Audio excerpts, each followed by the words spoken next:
Eu sei que a geração de vocês pode ter outros ídolos, outros ícones pop, mas Michael Jackson é imbatível. Ele continua sendo fantástico hoje, século 21. Imagine você nos anos 80. A gente que viveu isso, a gente tem certeza absoluta, foi o maior artista de todos os tempos. Um homem que dedicou a sua vida inteira à arte, à caridade, né, à dança, revolucionou tudo. Eu acho ele fantástico. Ah, Ricardo, você tá falando isso porque você é fã de Michael Jackson. Sou fã mesmo, assumido, mas não há nenhum fenômeno igual a ele. Talvez os Beatles, mas por razões diferentes e momentos históricos diferentes. Ele construiu coisas incríveis, né? Clipes maravilhosos, músicas incríveis, Beat, Billie Jean, Thriller. Mas por incrível que pareça, a música de Michael que eu mais gosto não foi composta por ele. É um poema, né, que se chama Man in the Mirror, e que ele gravou e que se transformou num grande sucesso também, O Homem no Espelho. E na música a letra diz: você quer começar a mudança? Comece por aquele homem que você vê no espelho, por aquela pessoa que você olha no espelho. É fantástico esse ensinamento, não tem outra tese de autoajuda mais maravilhosa que essa. Comece a mudança por você mesmo, revolucionar-se para revolucionar o mundo, e ninguém faz isso mais poderosamente do que a educação. Vamos investir na gente, vamos crescer. TV Enem começa mais um dia de aula para você. Não perca, se concentre. TV Enem.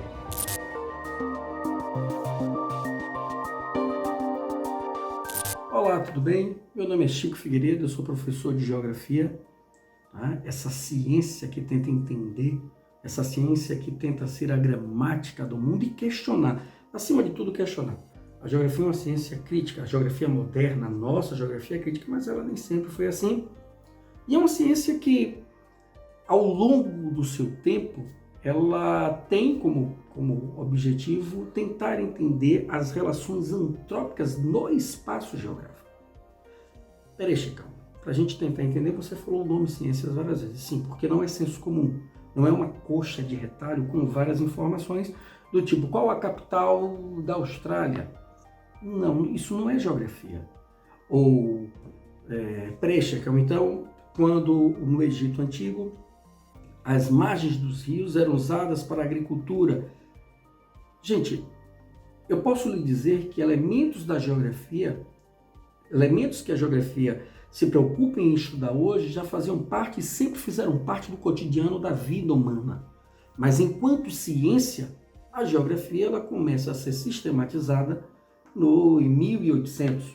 Alguns autores, tudo que acontecia naquele período vão ser determinantes para a efervescência dessa ciência, né? O próprio Humboldt, os positivistas, a situação da Alemanha, tudo que acontecia na Europa, a segunda Revolução Industrial, querendo estourar na metade, né, 1850, a primeira já havia acontecido, o mundo tomava uma nova dimensão, e essa ciência surge com a pretensão de ser a gramática do mundo. Primeiro, eu posso falar 3 autores, eu posso citar muitos autores aqui, mas 3, os que mais caem em vestibular, eu vou estar citando aqui para vocês. Um deles é Ratzel.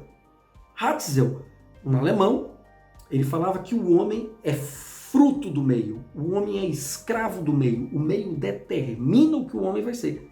Chicão, me dê um exemplo aí prático. Quem nasce perto do mar, naturalmente vai saber nadar. Não necessariamente, né? Mas Ratzel, ele vai fundamentar a sua argumentação. Quanto maior o meu espaço, mais rico eu serei. Tá? Isso, inclusive, vai influenciar Hitler depois. Não que Hitler seja determinista, mas todos vão beber dessa ciência. Prescam, quem nasce próximo à linha do Equador tem uma tendência a ser preguiçoso. A gente sabe que tudo isso já foi posto em xeque, mas durante muito tempo usavam essas teorias para poder consolidar uma supremacia étnica ou querer justificar uma situação econômica na condição fitoclimática. Preste então, paralelo a esse cara surge na França um outro pesquisador, um outro cientista chamado Paul Vital de Lablache. Olha a diferença. Ratzel, o homem é fruto do meio, o homem é escravo do meio. Lablache, o homem influencia e é influenciado pelo meio. Tá? Ele tem uma troca, uma intervenção. Ao longo do tempo, a geografia ela acaba sofrendo várias alterações. Você tem aí a teorética, a quantitativa, mas a nossa é que me interessa. A nossa que é inspirada, eu trouxe alguns livros aqui, no professor Milton Santos. Professor Milton Santos, esse nosso grande mestre Milton Santos, ele talvez seja o grande pilar dessa geografia contemporânea. Eu falo em escala global. Olha a linguagem em escala. A analogia é um princípio da geografia. Chicão, me explique aí melhor o que é que Milton Santos fala para eu entender essa coisa da analogia, né? Ou das intervenções antrópicas. Eu posso, por exemplo, tentar entender que Salvador tem como morfologia, é uma cidade onde o domínio morfoclimático é um mar de morros e colinas. Salvador não é plana. Aliás, só a construção antrópica é plana na Terra, né? A Terra não é plana, viu, gente? Pelo amor de Deus. Salvador é uma cidade que tem por domínio morfoclimático mares e morros. Salvador tem colina de Pituaçu, colina sagrada. Salvador tem Monte Serra. Salvador tem Morro do Gato, Vale do Canela, Vale da Vitória. Então, Salvador não é plana. Eu estou fazendo uma análise da morfologia da cidade, né? Só que Milton Santos me faz um outro convite. E que convite é esse, Chicão? Além da morfologia da cidade, ele quer que você tente entender como o homem ocupa esse modelado de relevo. As encostas, por exemplo, ou as escarpas dos nossos montes. Corredor da Vitória, prédios de 20, 30 andares e nunca nenhum deles desabou. Pera aí, Chicão, mês de abril as médias pluviométricas aumentam muito em Salvador. Sim, abril, maio, junho, o couro come. E por que não esses prédios no Corredor da Vitória não desabam?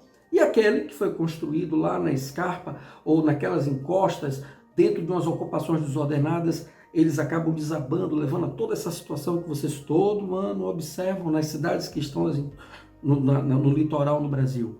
Por que acontece isso? A geografia tenta entender esse processo.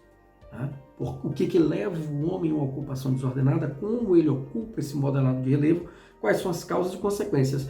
Peraí. Então estamos falando sobre princípios da geografia. Eu posso começar com o princípio da analogia, né? Analogia e escala. O que foi que eu fiz aqui? Eu usei uma escala e trouxe a realidade da cidade de Salvador. Eu estou observando a cidade, uma escala, um tamanho. Peraí, Chicão, a extensão também é um princípio. E a extensão ela está ligada ao espaço-tempo. O que você entende por espaço-tempo? As coisas elas acontecem em um determinado momento, em um determinado lugar. Eu citei, inclusive, quando essas encostas e essas ocupações desordenadas estão mais suscetíveis a esse tipo de problema. Eu posso falar sobre a conexidade. O que é conexidade? A conexidade é o fato de não ser uma ciência só. Como assim, Chicão? Você, para estudar solo, você depende de química. Para você estudar clima, você depende de física. Como eu vou falar de Guerra Fria sem procurar o professor de história? Não é? Ou então a dinâmica. A geografia, como atividade, ela é dinâmica, ela tem atividade, ela é viva, ela muda a todo instante. A geografia, a cada momento que você passa, ela vai mudando. E a causalidade, que para mim talvez seja, eu não vou dizer a mais importante, eu sou suspeito, mas eu gosto muito porque ela fala de causa e efeito. Porque aquelas ocupações que eu estou citando, qual foi a causa que fez aquelas pessoas construírem aquelas casas? Eu posso falar o êxodo rural, eu posso falar a mecanização do campo, enfim. Pois bem, então já descobrimos que a geografia tem princípios: analogia, conexidade, causalidade, atividade e extensão. Beleza. Mas a geografia, Chicão, ela também tem categorias de análise. Olha que bacana. Além de princípios, a geografia tem categorias de análise. Quais são essas categorias? Paisagem, lugar, espaço geográfico, território e região. Eu ainda pensaria com você em espaço geográfico. Pense um mapa mental aí em sua casa, uma folha branca. Espaço geográfico e puxaria as pernas para paisagem, que seria a categoria de análise que fala sobre tudo aquilo que seus olhos podem ver. Ela é importante para a geografia, ela tem que ser identificada, o espaço que você está vendo, não deixe de levar em consideração a atividade dinâmica, né? A coisa do dinamismo. nem tudo que você vê necessariamente representa uma realidade. Eu posso descrever uma paisagem, mas existe uma paisagem oculta. Algo que está por trás daquela imagem você não se dá conta. Ou território. A território é uma maravilha, é importantíssimo para a geografia, porque é uma categoria de análise que está preocupada com o espaço delimitado onde você exerce poder. Né?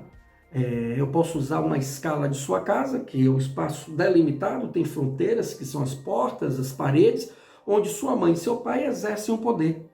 Ou lugar, que é o espaço afetivo da geografia. O seu quarto é o seu lugar. Porque quando você entra no seu quarto, você tem um sentimento de afetividade. Ai, a minha cama. Mas se sua mãe chegar lá e falar, a partir de hoje você vai para o quarto do seu irmão e vice-versa, você vai fazer. Porque sua mãe detém o poder, você na afetividade. Quando eu levo isso para uma escala de Oriente Médio, aquele território é lugar de 2, 3, 4, 5 povos que possuem afetividade pelo aquele espaço, mas aquele território, alguém exerce o poder. Região. Região é uma área delimitada e a delimitação ela não é a partir da fronteira, e sim das características daqueles que estão dentro dela, as semelhanças. Quando eu falo região semiárida do Brasil, ou a região úmida, né, do Brasil, eu estou trazendo um aspecto climático. Mas não quer dizer que um determinado, ou em vegetação, caatinga e cerrado, vai chegar em um determinado momento que eu vou ter uma vegetação que é uma faixa de transição, ou ecótono, como a biologia nos ensina, né? Aquela faixa que é de transição. Mas o que vai predominar uma região é a característica daqueles que estão ali dentro. Espaço geográfico é o espaço vivido, é o espaço que faz a conexão entre essas categorias, entre esses princípios e traz essa geografia do nosso querido professor Milton Santos, essa geografia crítica, é essa geografia que eu convido vocês. Então, galera, mais uma vez é muito bom estar com vocês e não percam a nossa próxima aula, tá bom? Um beijão!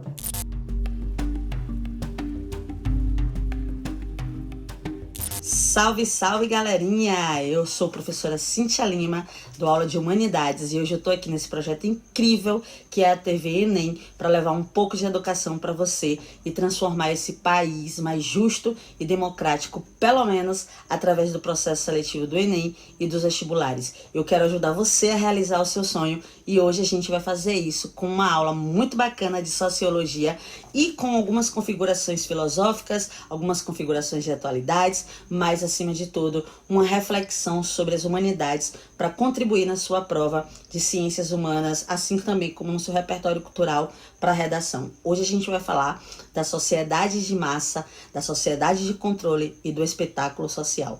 E eu já começo trazendo para vocês aí um entendimento sobre esse termo sociedade de massa. Por que que existe esse termo sociedade de massa? Por conta da indústria cultural e da cultura de massa, ou existem outras vertentes para abordar esse tema? Então a gente logo de cara vai perceber que esse termo vai muito além da indústria cultural. Sim, a indústria cultural ela teve uma influência muito grande no nosso consumo de massa. Não confunda as duas coisas. O nosso consumo de massa, ele tem um reflexo aí da indústria cultural e de toda a ascensão do capitalismo, de toda a chegada da globalização, mas isso aí é aula para os outros mestres e não para mim. Hoje eu quero falar da sociedade de massa e principalmente do modelo de 2 ou talvez 3 pensadores. O primeiro deles é o José Ortega. Esse espanhol ele é muito interessante porque ele cria um termo homem-massa. E esse termo homem-massa se refere àquele indivíduo que abre mão da sua perspectiva de particularidades, dos seus gostos singulares. Ele abre mão desse cenário de individualidade para viver em prol de um senso genérico ou de um senso coletivo, ou sempre dentro de abordagens que digam respeito a tudo que se enquadra nesse mundo social massificado. Então, o homem-massa de Ortega y Gasset, que sempre cai no Enem, esse é muito importante para nós, porque você pode utilizar como repertório cultural e também pode aparecer como uma questão. Mas esse indivíduo, ele é reflexo, né, de um momento tardio, que é a Revolução Industrial e a modernização, o processo de modernização, trouxe para a sociedade. No entanto, a ideia de sociedade do espetáculo, a ideia de sociedade massificada, que vem junto com camarotização, vem junto com glamorização, todos esses contextos, elas ainda são muito mais novas. E por isso eu estou trazendo essa novidade aqui para você. A gente precisa refletir que a sociedade do espetáculo, ela é uma sociedade predominantemente alienada. O fator principal desse indivíduo é a alienação. Mas quando eu me refiro à alienação, diretamente você já pensa naquela alienação política onde a gente discute direita e esquerda. Não é esse tipo de alienação que eu me refiro, mas uma alienação que transforma esse indivíduo que deveria ser plausível de singularidades, de originalidade, de autenticidade, nesse sujeito que passa a ser controlado por uma sociedade em várias vertentes, desde as mídias sociais até simplesmente a quitanda da sua rua, que também está promovendo aí algumas características que a indústria cultural leva para ele em busca da lucrabilidade, até, por exemplo, o que nós estamos vivendo com a pandemia. Perceba que em meio à pandemia, nós estamos vivendo a era das lives, a democratização do cinema o ano passado, e esse ano a gente tem aí a democratização das redes sociais em toda a sua circunferência. A gente está tendo canais de educação abertos, como vários canais, várias livrarias abertas, vários canais de comunicação abertos, vários canais de videoaula abertos, várias plataformas digitais estão democratizando, aí abrindo as suas plataformas. Mas não pense você que isso é em vão. Lá na frente, com visão de mercado, essas empresas elas estão criando uma cultura. E quando uma cultura é estabelecida, dificilmente você consegue retornar. Então eu já posso dizer para você que dificilmente o modelo de educação não terá mais esse formato virtual ou EAD ou online, como você queira chamar. Por quê? Porque nós todos nesse momento estamos massificados através das telas. No caso de vocês, ainda bem, através da tela grande, que é a televisão.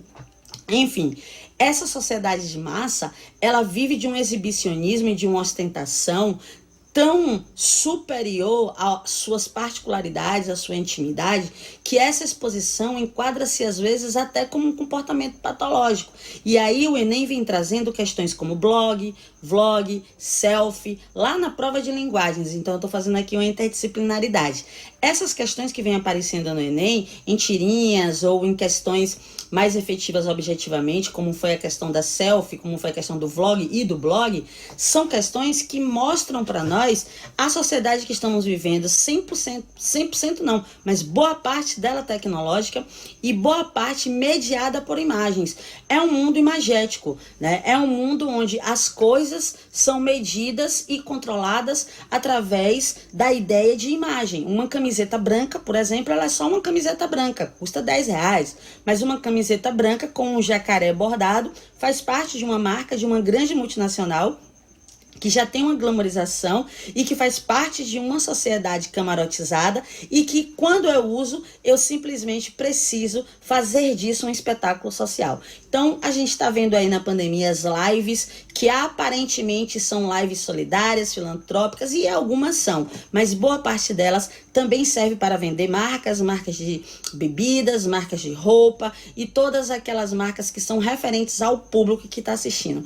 Pense você que patrocinar um show com mais de 1 milhão de pessoas deve ser muito caro, mas patrocinar uma live com mais de 1 milhão de pessoas não deve ser tão caro assim. Então a era das lives, ela possibilitou artistas que não têm uma massa tão grande que o segue, sendo visto aí de forma mais ampla. Isso também levou as marcas, os produtos, isso também levou as pessoas a virarem meros espectadores da sua vida. Nesse momento de quarentena, nós somos meros espectadores das nossas próprias vidas. Nós estamos em casa, em isolamento social, em quarentena, através das telas, seja de internet, seja de computadores, seja de televisão ou do smartphone, não importa como. Nós estamos na nossa caverna, fazendo uma metáfora com Platão, esperando as realidades que vão acontecer. Nesse momento, nós estamos alienados pelas sombras que nos são oferecidas.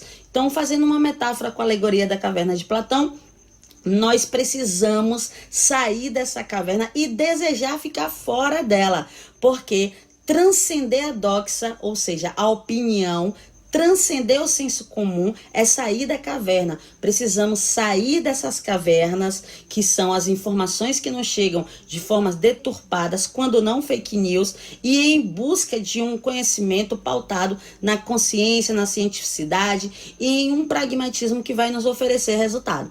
Então, a alegoria da caverna de Platão, ela aparece muitas vezes na realidade aí das nossas vidas, como por exemplo, né, esses programas de televisão, onde não basta apenas mostrar o indivíduo sofrendo ou mostrar o indivíduo que perdeu a sua família. O indivíduo, ele precisa chorar, gritar, ele precisa fazer todo um drama televisivo, mas que na realidade é a sua própria vida através daquela tela, para que nós, telespectadores, possamos nos divertir, possamos nos entreter com a ditadura do medo, com a ditadura da insegurança, com a ditadura da injustiça, e dessa forma a gente vai naturalizando essa sociedade de controle. O Guy Debord foi o primeiro de todos a falar sobre a espetacularização das nossas vidas. O Guy Debord, ele diz o seguinte: o espetáculo social é o pesadelo atual da sociedade aprisionada. Expressa nada mais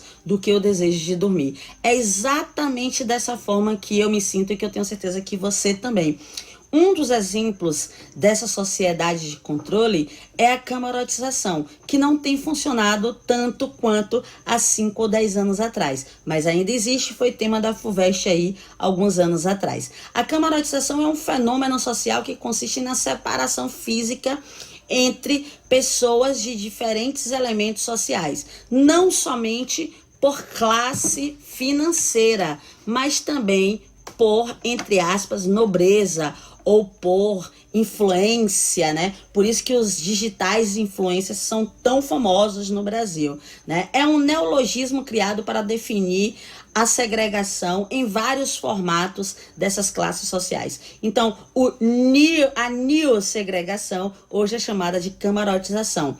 O autor dessa tese, né? O autor desse conceito, o Michel Sandel, ele justifica que a segregação racial ela é muito pequena mediante a camarotização, que é uma separação e uma classificação de pessoas através do consumo. Então, quanto mais você consome e quanto mais você consome aquilo que as indústrias desejam que você consuma, mais você faz parte dessa camarotização. Então, você precisa estar sempre alinhado no padrão que a indústria exige que você esteja, ou seja, nada de autenticidade, nada de individualidade, porque a indústria que nos controla, ela precisa que a gente seja uma sociedade de massa, e para essa sociedade de massa funcionar, ela precisa, como dizia o Owen, que a mídia, né, ela aliena a massa, e a massa, ela aliena a ideia de que precisamos produzir cada vez mais, de que precisamos estar cada vez mais adeptos a esse mercado, que é um mercado de padrão, que é um mercado de massificação e de homogeneidade. No entanto, a camarotização, essa divisão, ela se dá por nobreza, por finanças, pelo ato de ser uma pessoa influenciadora, um celebrity, né? Ou até um subcelebrity no Brasil já faz muito sucesso, né? Só que tudo isso tira uma coisa muito importante, que seria o direito de cada um. Somos todos iguais perante a lei. E nessa ideia de camarotização, o brasileiro levou muito a sério. Por exemplo, né, nós temos hoje em grandes metrópoles como São Paulo alguns bares que não permitem pessoas entrarem com certas vestimentas, ou que não permitem que pessoas entrem para consumir menos do que X valor. Isso é uma forma de camarotizar. Aí em Salvador, né, é porque eu estou no interior, em Itabuna, mas em Salvador a gente percebe que com todas as mudanças da glamorização, tanto do Pelourinho quanto do Porto da Barra, existiu uma certa camarotização. Hoje a gente vê tudo muito segregadinho, né? Quem consome de um lado, quem leva a sua farofinha do outro lado. Mas todo mundo no final dá o mergulho no mesmo mar maravilhoso de Salvador. E a gente também tem que perceber que tem um outro autor, que eu gostaria de finalizar esse momento de hoje, e já deixar o link para a próxima aula. Tem um outro autor chamado Michel Foucault, que ele fala dos mecanismos de controle social. E aí ele vai falar da panóptica, né, que é o modelo do Bertan, né, que é perfeito como um modelo arquitetônico para monitorar as pessoas, ou seja, uma sociedade circular, né, e essa sociedade, eu me refiro agora a uma prisão, a um hospício, um hospital, uma escola, em fábricas, enfim, a um determinado local em modelo circular, com uma torre que tudo vê, e essa torre consegue visualizar todas as pessoas, mas as pessoas não conseguem visualizar essa torre. Nesse momento, essas pessoas, elas formam os próprios espetáculos das suas próprias vidas. Um exemplo disso claramente aparece no filme Expresso do Amanhã, que eu indico para vocês aí estudarem pós-aula. No Expresso do Amanhã, as pessoas vivem em um trem no mundo pós-apocalíptico, tudo congelado, e eles simplesmente precisam seguir a cada vagão, porque existe um sistema de castas e de desigualdade social que quanto mais vagão atrás eu vivo, menor privilégios eu tenho. Quanto mais vagão acima eu vivo, maior privilégios eu tenho. Então, qual é o resultado disso? Revolução das massas. E o resultado disso, todos querem chegar até o vagão número 1, ou até o principal local para ter os principais privilégios. E como isso vai acontecer? Através da desconstrução de alguns valores e principalmente de algumas crenças. A sociedade de Foucault, ela faz isso. Ela faz o indivíduo entender que poder é uma coisa, biopoder é outra coisa, micropoderes é outra coisa e macropoder é outra coisa. Isso tudo vai ficar para a nossa próxima aula, onde eu terei total prazer em estar aqui com vocês para falar de Michel Foucault e dos mecanismos de controle social. Hoje a gente encerra a nossa aula sobre espetacularização das nossas vidas e principalmente sobre a sociedade de massa, que é essa sociedade de consumo exacerbado, padronizado e sem autenticidade, que eu espero que não seja você. A única coisa que você tem que consumir em massa são as aulas aqui do TV Enem. Eu sou Cíntia Lima, professora de Humanidades, e hoje eu fico por aqui. Um beijo para todos vocês.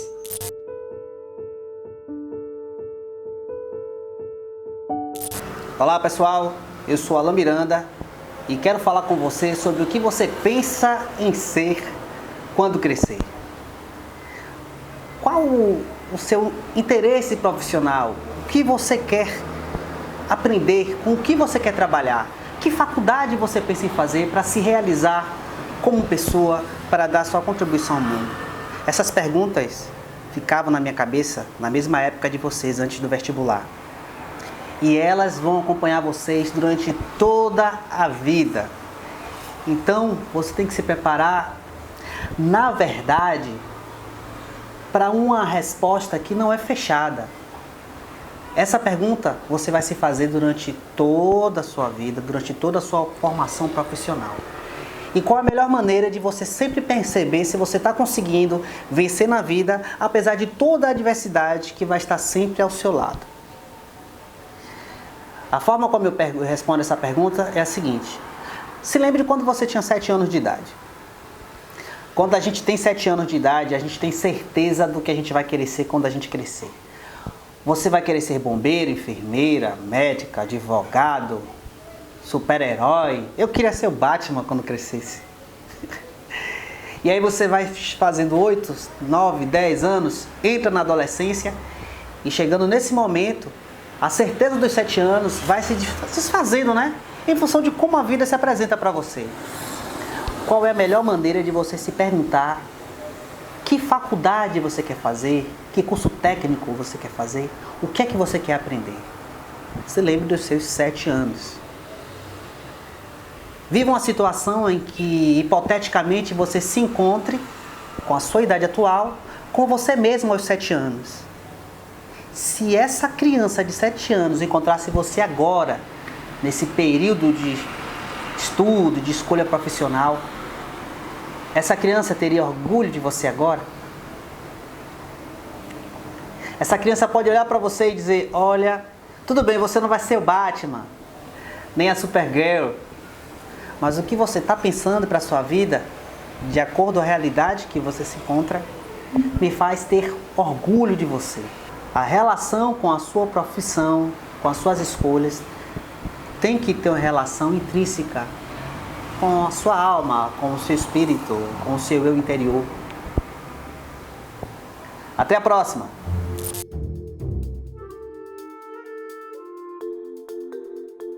Olá, futuro aprovado! É um prazer novamente estar dividindo essa telinha aqui com vocês. E hoje, no bloco Estudo das transformações da matéria, vamos aprender muitas curiosidades, muita coisa que é cobrada no Enem. Olha, se liga aqui. Eu tenho aqui, por exemplo, a água, onde eu vou mostrar para vocês os 3 estados físicos que a água pode se encontrar. Vejamos. Temos aqui a água no estado sólido, onde as partículas estão bem próximas, só que à medida que eu coloquei as pedrinhas de gelo, após alguns minutos, essas pedrinhas de gelo começaram a derreter, olha, e formando água líquida. O que está acontecendo aqui nesse copo? Olhe bem, foquem no zoom.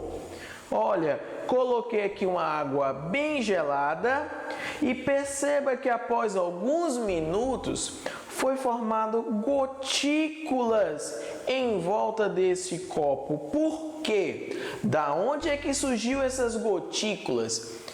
Futuro aprovado. Nessa sala, nessa cozinha, nesse ambiente, temos aqui vapor de água. E quando esse vapor se aproxima desse copo que está gelado, está em uma baixa temperatura, ocorre o que chamamos de condensação. Vejamos, olhe, vamos olhar aqui agora no fogão. O que encontramos? A água, mas a água está entrando em ebulição. Perceba, olha em câmera lenta, como que o vapor de água está subindo, está passando do estado líquido para o estado gasoso. E tenho mais uma curiosidade que você vai lembrar da vovó, porque eu lembro da vovó. Olha, aqui eu tenho algumas pastilhas de naftalina. Olha, vovó colocava naftalina lá no armário e de repente, após alguns dias, só sentia o cheiro. O local não estava molhado, não estava úmido, não tinha nada. Por quê? Porque a naftalina, ela passa diretamente para o estado gasoso, recebendo assim o nome de sublimação. O que eu quero dizer para você, futuro aprovado? As mudanças de estados físicos no nosso dia a dia é algo muito comum, está presente a todo momento nas chuvas, no granito, na evaporação da água. Você entender como que funciona esse fenômeno vai ser determinante para você mandar super bem na sua prova, tá bom? Entender o que seria um processo endotérmico, o que seria um processo exotérmico. Então, me aguarde aí em 3, 2, 1. Futuro aprovado? Voltando novamente para o nosso esqueminha, já visualizamos na prática, na mesma cozinha, alguns fenômenos. Vamos entender como é que isso acontece de verdade? Então, olha, sabemos que a matéria encontra-se em vários estados físicos, mas os 3 principais é o estado sólido, líquido e gasoso. Características de cada um desses estados. Olha, o estado sólido é um estado físico onde as moléculas estão bem organizadas, olha, tudo bonitinho, todo mundo bem próximo. Já no estado líquido, essas moléculas estão um pouco mais distantes uma das outras. E no estado gasoso, uma completa bagunça. O primeiro sentido que vamos estudar, que vamos aprender, é esse sentido do sólido em direção ao gasoso. Para que ocorra essa transformação nesse sentido, é preciso que haja absorção de calor. Como assim? Ou seja, para que uma pedrinha de gelo possa derreter e passar para o estado líquido, é preciso que haja aumento da temperatura e ou diminuição da pressão. E quando um fenômeno, quando uma transformação ocorre por meio do aumento da temperatura, temos um processo endotérmico. É quando ocorre a reação, é preciso absorver calor do meio. E cada transformação recebe um nome especial. Passagem do sólido para o líquido, fusão, o derretimento do gelo. Passagem do líquido para o gasoso, vaporização.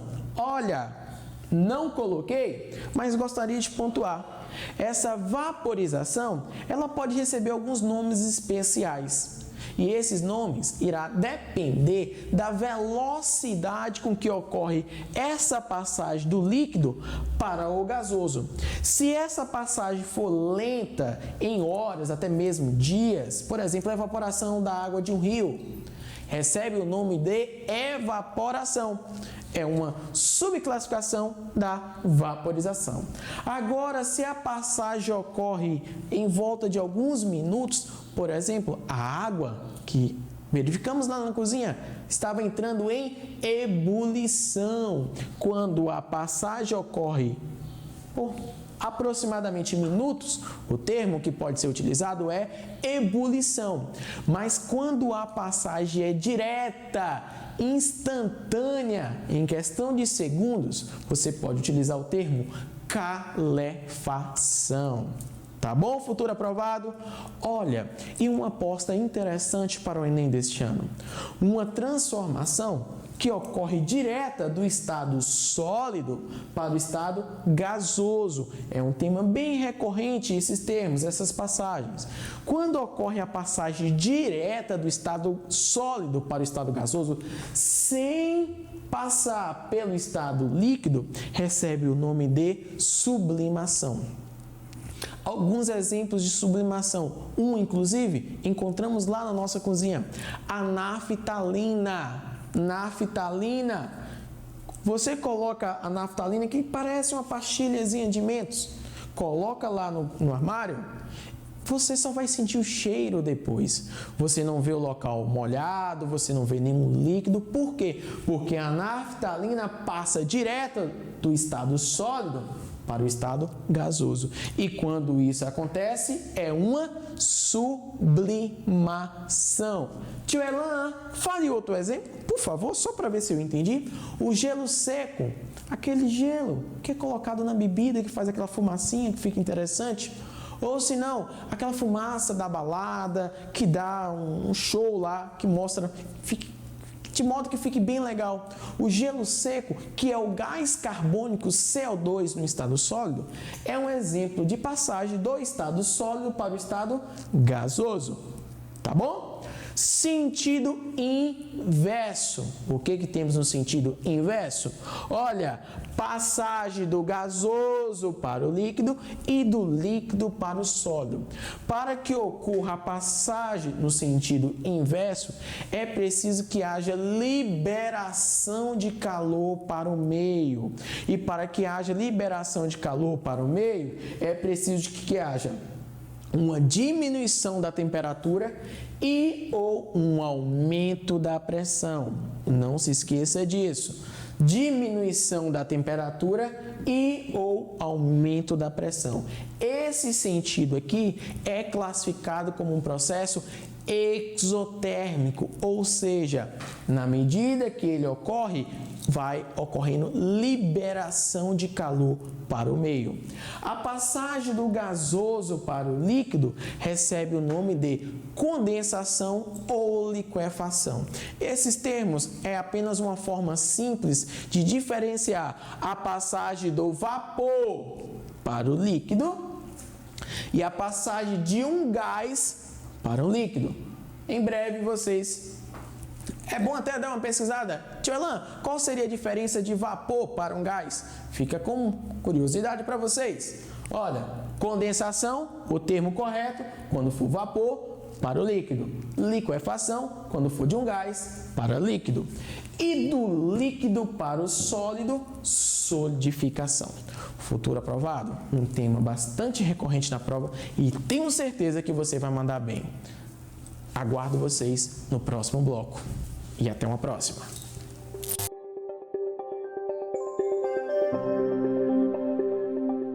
Olá, meus amores! Prazer estar aqui com vocês mais uma vez. Eu sou o professor Landes de biologia e é através dessa TV Enem que nós estamos nos conectando e vamos ter uma aula hoje de biologia com o tema de núcleo. Núcleo é o nosso tema de hoje.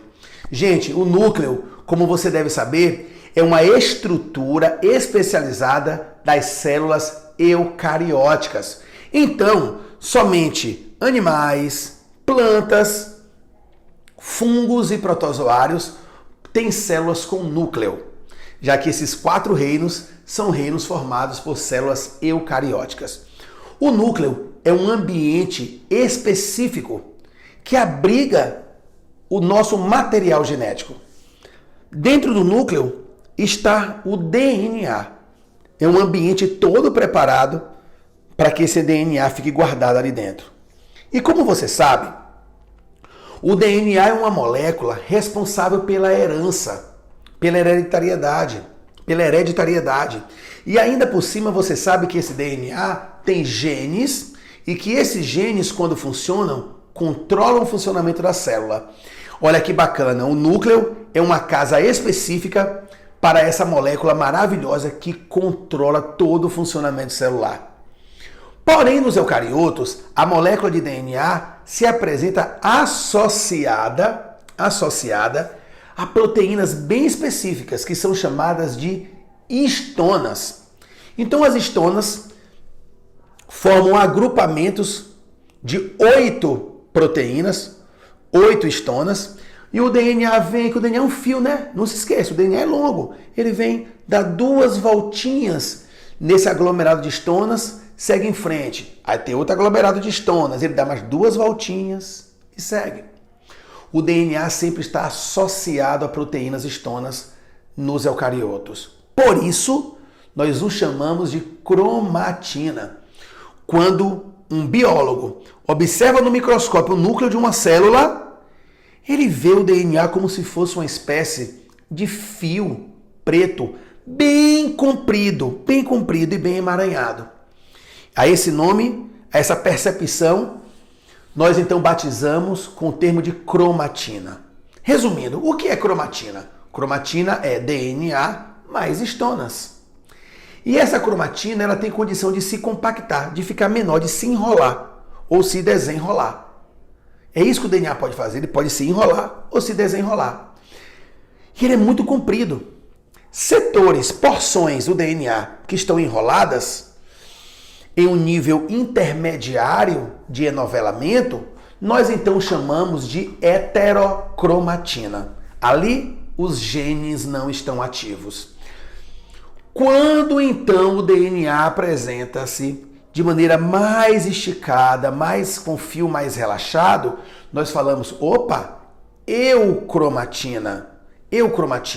Aí os genes estão ativos, eles podem entrar em ação. E quando a célula está num processo de divisão celular, que a célula vai se destinar a formar uma célula filha, o que acontece? Essa cromatina está tão enroladinha, tão pequenininha, que nós chamamos ela de cromossomo. Então, eucromatina, parte relaxada, genes ativos. Heterocromatina, parcialmente enovelado. Os genes não funcionam. Então, o DNA tem eucromatina, heterocromatina, heterocromatina. E quando tudo isso se enrola, cromossomo. Os cromossomos só são visualizados nas etapas das divisões celulares. Logo, o núcleo que abriga o DNA, ele pode, portanto, passar por um processo que nós chamamos de ciclo celular. Que processo é esse? O que é um ciclo celular? O ciclo celular nada mais é do que o entendimento de que a célula tem etapas na sua vida. Dentre essas etapas, a célula pode estar se destinando à divisão celular ou não. A pergunta seria, a célula está dividindo agora ou não está se dividindo? Está tendo divisão celular ou não? Bem, se não está tendo divisão celular, se não está ocorrendo divisão celular, nós afirmamos, opa, núcleo interfásico.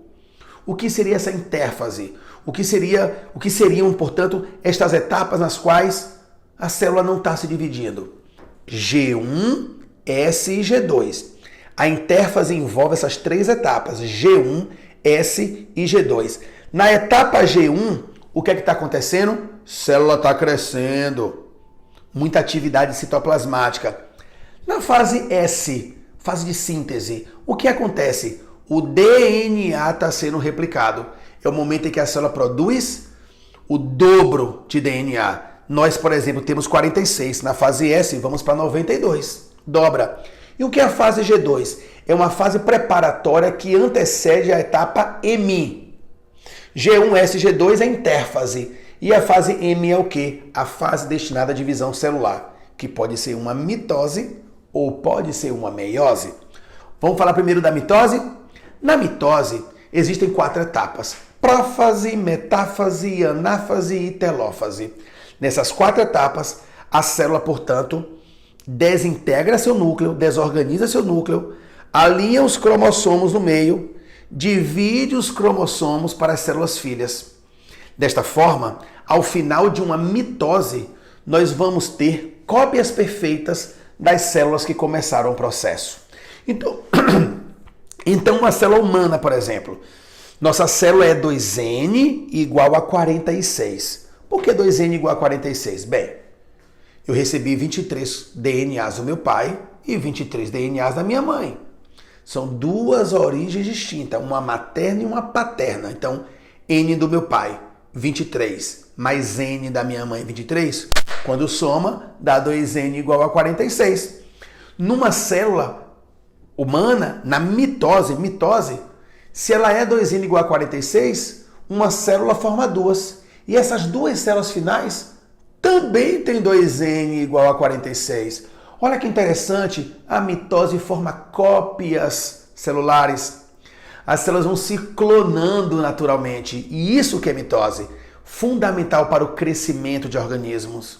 Fundamental para a regeneração de tecidos, cicatrização. A mitose é impressionante. Já a meiose tem outra proposta. Como o próprio nome já diz, ela divide ao meio o cariótipo de uma célula. Então, se uma célula humana que tem 2N igual a 46 sofre a meiose, ao final teremos 4 células, cada uma delas com N igual a 23. A meiose forma células com metade do material genético da célula mãe. Isso é valioso, porque nos informa que a meiose tem então um papel relacionado à reprodução. Formar espermatozoide tem a ver com meiose, formar óvulo tem a ver com meiose. A meiose nas plantas forma esporos, que são células reprodutivas também. Então a meiose sempre está ligada aos processos reprodutivos, porque ela tende a reduzir a metade o total genético de uma célula. E a meiose acontece em 2 etapas, meiose 1 e meiose 2. Em cada uma dessas meioses, você vai ter prófase, metáfase, anáfase e telófase. E na meiose 1, um evento maravilhoso acontece. Os cromossomos que são homólogos trocam de genes, trocam de alelos. E desta forma, promove-se a variabilidade genética. Por isso que a meiose é tão importante para a reprodução. Ela promove variabilidade genética e forma células com metade do total de DNA de uma célula mãe original. Dessa forma, com a mitose e com a meiose, a vida viceja mundo afora. Na mitose, crescimento, regeneração. Na meiose, reprodução. E o núcleo sempre ali, firme e forte, responsável por abrigar o DNA, que é uma molécula hereditária que destina informações para as próximas gerações. Um beijo, amei estar com vocês nessa aula. Até a próxima!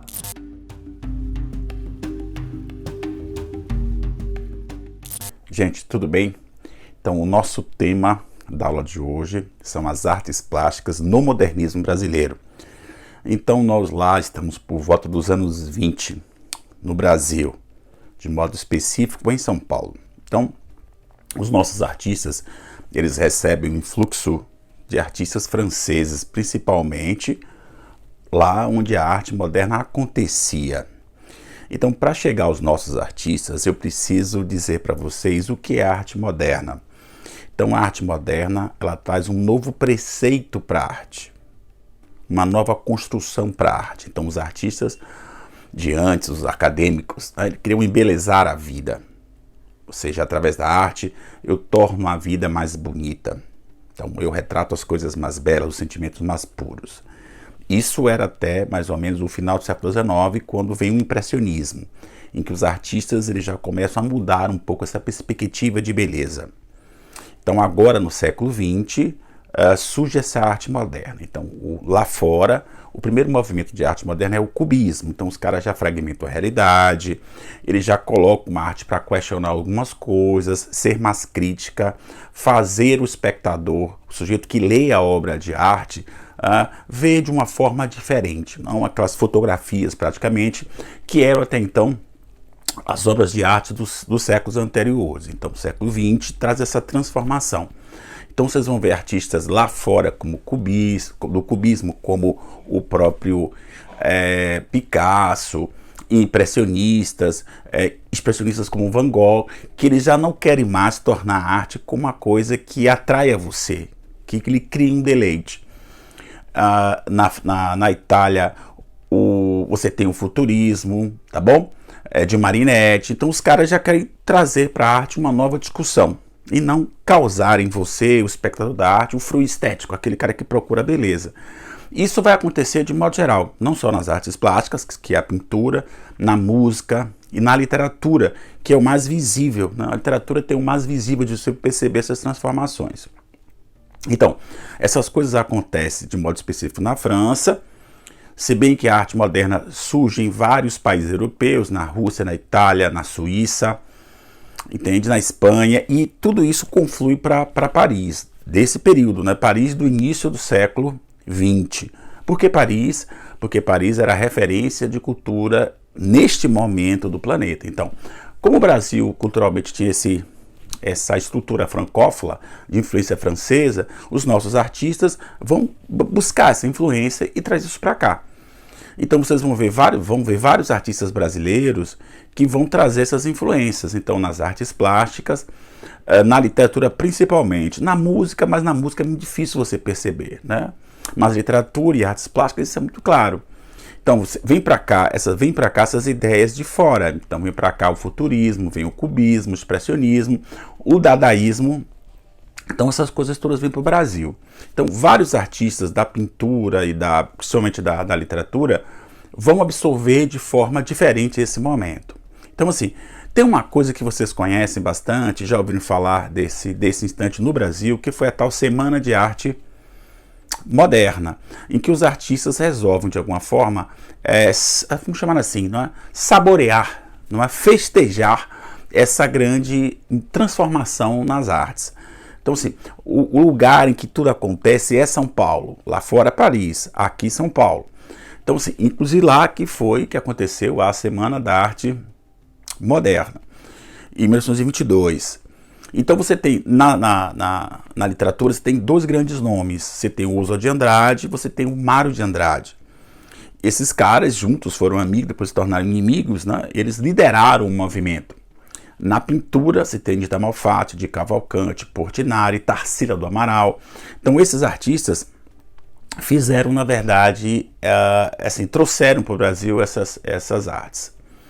Então, sim, você tem uma grande obra emblemática nas artes da literatura, que é o Macunaíma, uma obra divertidíssima, não é? Mas que deixa claro essa questão, o que é o novo comportamento modernista, ou seja, você traz o sujo, você traz o impuro para a literatura, né? O personagem é muito risível, que é o Macunaíma, que dá nome à obra, né? É muito interessante, muito engraçado.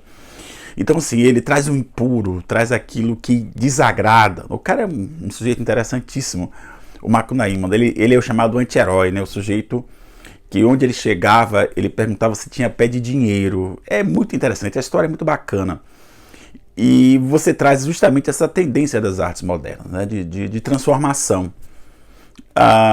Isso na literatura. Esse personagem ele percorre o Brasil de fora a fora, né? Isso é bem cubista, né? Da fragmentação. Ele visita várias pessoas, atravessa várias culturas, né? Então ele se deixa penetrar por várias influências. Isso é arte moderna. Então é arte que rejeita o puro, aquilo que é asséptico, né? É arte que absorve tudo, que é a grande beleza da vida, né? Essa coisa de viver com todas as impurezas, né? A arte moderna tem isso muito, muito fortemente. Na pintura acontece a mesma coisa desse impuro, eu falo isso metaforicamente, com o de Cavalcante. De Cavalcante traz o morro, as comunidades, chamo de favela, né? As mulatas brasileiras, a gente brasileira, a cultura brasileira, que até então as pessoas nunca trouxeram para a arte, era só o acadêmico. Então, assim, essa é uma inventividade, uma coisa muito nova. De Cavalcante, ele pintou esse Brasil, né? Esse Brasil verdadeiro, de gente mestiça, de gente verdadeira, de gente pobre, de gente como as pessoas que estão verdadeiramente à nossa volta. Isso é o de Cavalcante. Você tem também a Tarsila do Amaral, que também mergulhou nas raízes brasileiras. Vocês conhecem um quadro famoso dela, que é o Abaporu, que também é esse impuro, né? O comedor de gente, né? Que absorve todas as tendências. Você tem o Portinari, né? Que pintou as questões sociais brasileiras, né? A gente do povo, com seus problemas. E a Anita Malfatti, né? Que foi a grande transformadora, vamos pensar assim, a pessoa que, vamos chamar numa gíria, a pessoa que botou a cara para apanhar. É possível que vocês tenham ouvido falar de uma exposição que ela pintou, que ela expôs em 1917, né? 5 anos antes da Semana de Arte Moderna, e ela causou maior alvoroço em São Paulo, porque pela primeira vez São Paulo conheceu o cubismo e conheceu o expressionismo, né? Porque através de bolsa de estudos ela pôde lá fora conhecer o cubismo e o expressionismo. E lá ela assim, ficou encantada por isso e fez uma exposição aqui no Brasil, né? No Museu de Arte de São Paulo. E foi aquela confusão, porque ela teve um atrito, ela não teve, o Monteiro Lobato criou um problema para ela e fez um artigo chamado Paranoia ou Mistificação, em que ele ataca justamente essa pseudo-modernidade brasileira, que se inclui com modernidade porque copia os modelos estrangeiros, né? Então era o que ele achava. Mas foi uma grande festa, né? Porque por conta dessa confusão com a Anita Malfatti, ela foi trazida para perto dos modernistas, né? Para bem perto mesmo de Mário de Roso, de Minotto del Pica, de Cassiano Ricardo. Então dessas pessoas que estavam ali, de alguma forma, bebendo esse influxo estrangeiro. Tá bom? Então, assim, isso que eu quero que vocês reconheçam. A arte moderna ela tem um papel muito transformador nas nossas artes, tá bom? Eu fico impressionado com o talento desses professores. O talento é uma coisa incrível, né? Nasce com a pessoa. Marco era um exemplo disso, né? É alguém que nasceu com habilidade, um menino pequenininho, já estava ali dançando, cantando, dando show, né? Como esse show que você vai dar no Enem, tenho certeza absoluta. Tá estudando? Lembre-se que além da TV aberta, nós estamos também nas TVs a cabo. Lembre-se que nós estamos também nas plataformas de vídeo. É só procurar o canal da gente lá do Escritório do Pensamento, TV Enem, você encontra esse conteúdo todo. E claro, tvenem.com.br, a nossa plataforma. Foi impressionante, em poucos dias já milhares de estudantes já se cadastraram. Você não vai poder ficar fora dessa. tvenem.com.br. E quem sabe, em breve, você não vai ser o rei do Enem, como esse homem fantástico foi o rei do pop. Salve Michael, salve a educação, salve a música e salve a arte.